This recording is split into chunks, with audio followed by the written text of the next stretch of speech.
नमस्कार दोस्तों, मैं डॉक्टर सुमित गुप्ता। आज हम बात करेंगे एक ऐसी बीमारी के बारे में जिसको दोबारा होने के चांस आज के टाइम पर भी बहुत होते हैं।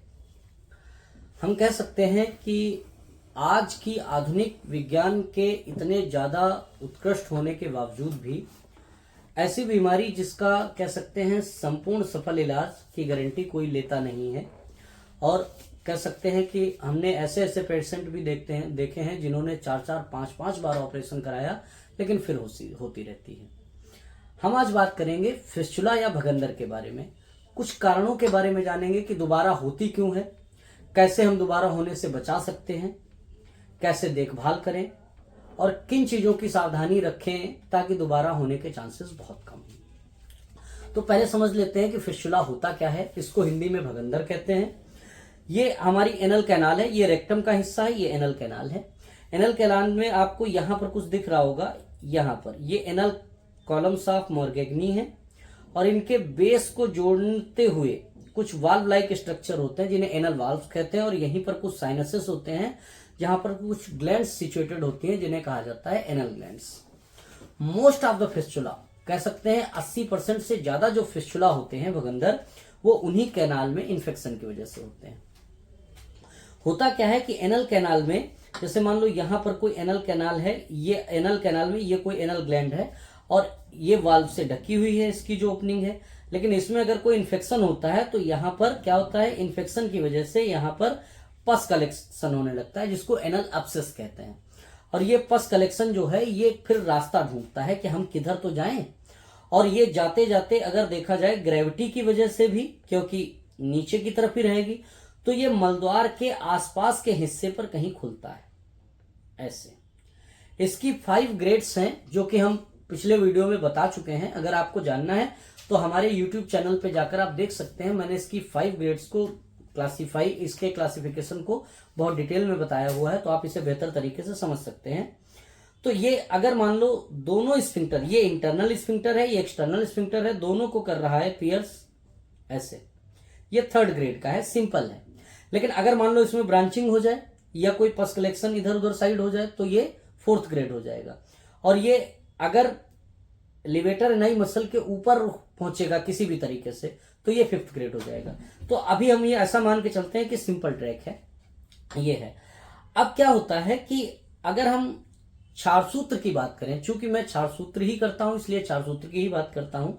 क्षार सूत्र फिस्चुला के केस में, भगंदर के केस में या पाइल्स फिशर के केस में अभी तक जितनी भी विधियां खोजी गई हैं उनमें सबसे अच्छी विधि फिस्चुला एनोरेक्टल की समस्याओं में, फिस्चुला हो चाहे पाइल्स हो, चाहे आपका फिशर हो, चाहे प्रोक्टाइटिस हो, चाहे पाइलोनाइडल साइनस हो, उसमें बहुत ही सक्सेसफुल टेक्निक है, बहुत प्राचीन भी है, लेकिन आज भी उतनी ही प्रासंगिक है, आज भी उतनी ही सफल है और कह सकते हैं कॉस्ट इफेक्टिव भी है। दर्द भी कम होता है, एक भी दिन आपको बेड रेस्ट लेने की जरूरत नहीं और आप बहुत ही प्रिसीजन के साथ कह सकते हैं आसानी से इसमें ठीक हो सकते हैं। तो ये जो एनल कैनाल में इन्फेक्शन हुआ तो इसकी वजह से एक ट्रैक डेवलप हो गया, एक सुरंग जैसा स्ट्रक्चर डेवलप हो गया जिसकी एक ओपनिंग मलद्वार गुदा मार्ग के अंदर है और एक ओपनिंग बाहर है। समझ रहे हैं?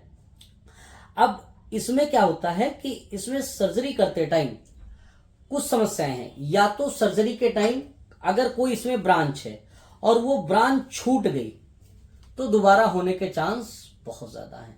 तो कहने का मतलब कोई ब्रांच छूट जाए तो दोबारा हो सकता है। ऑपरेशन के बाद ठीक से देखरेख ना हो तो दोबारा होने के चांस है। जैसे ये एक फिस्चुला ट्रैक बना हुआ है, जो ये ब्लैक ब्लैक लाइन आपको दिख रही है, ये एक फिस्चुला ट्रैक है। ये इसमें कुछ ब्लैक ब्लैक ब्रांचेस भी आपको दिख रही हैं।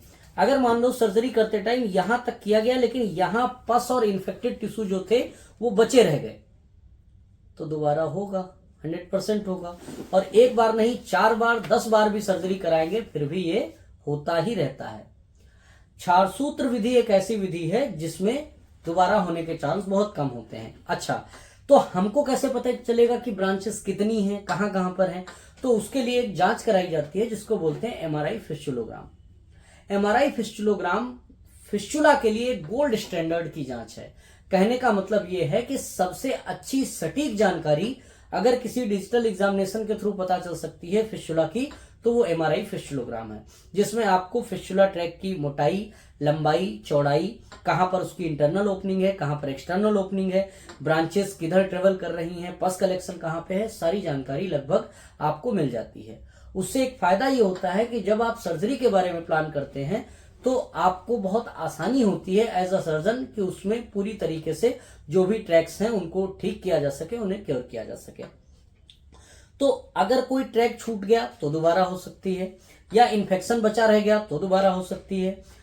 ऑपरेशन के सर्जरी के बाद ठीक से देखरेख ना हो पाई, कहने का मतलब जो क्योर है, जो आपकी केयर है पेशेंट की, वो आपकी ठीक से नहीं होगी, तब भी दोबारा होने के चांसेस बहुत ज्यादा हैं।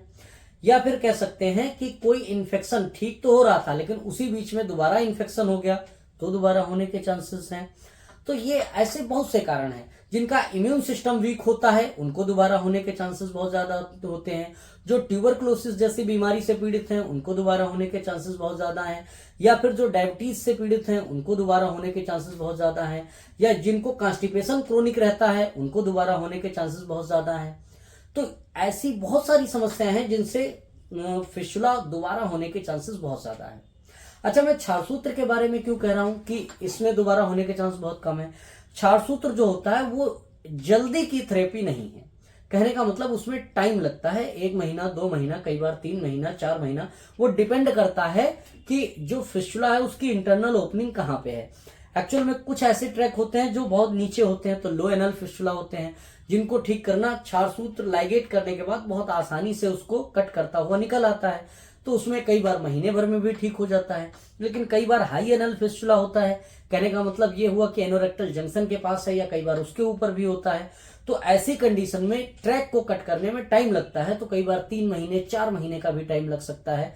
तो ये है, लेकिन आपका कोई भी काम बाधित नहीं होगा, कोई भी दिन छुट्टी नहीं लेनी पड़ेगी।